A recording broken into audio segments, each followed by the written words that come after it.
This little shop was barely getting by.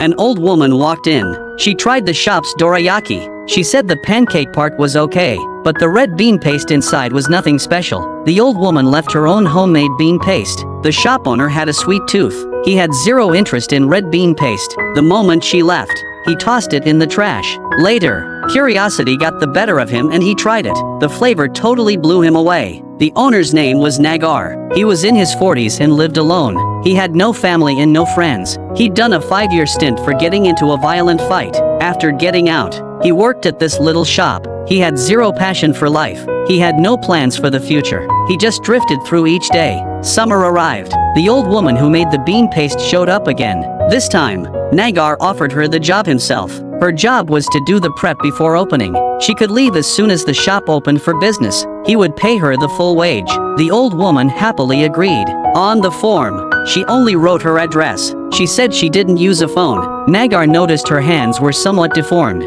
Maybe she had some condition, but he didn't ask. Nagar said the shop used pre-made bean paste. They just called and more was delivered. But the old woman said seriously, the bean paste is the soul of the dorayaki. You have to make it by hand. The next day, before sunrise, they got to work. Nagar had soaked the red beans. The old woman inspected them and said, many of the beans weren't washed properly.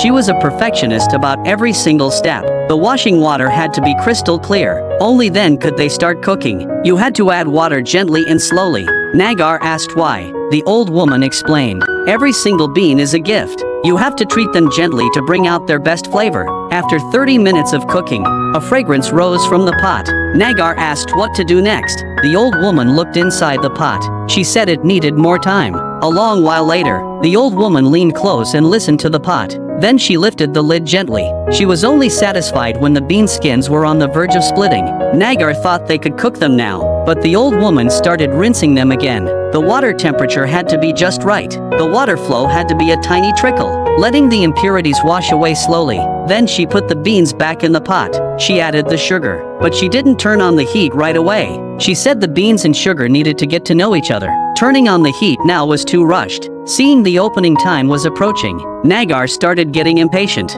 He wondered if he'd lost his mind. Something a simple phone call could solve. He was now spending 6 hours doing it himself. While simmering, you had to stir constantly to keep it from burning on the bottom. Then they reduced it to a low flame. Finally, they added the softened agar. This made the texture smoother. It also helped the paste set. After all these complicated steps, the perfect red bean paste was finally done. This bean paste looked incredibly delicious. Even Nagar, who never ate dorayaki, tried some. After tasting it, he joked, I finally made dorayaki that I can eat myself. Only then did the old woman learn Nagar hated sweets. He even hated dorayaki.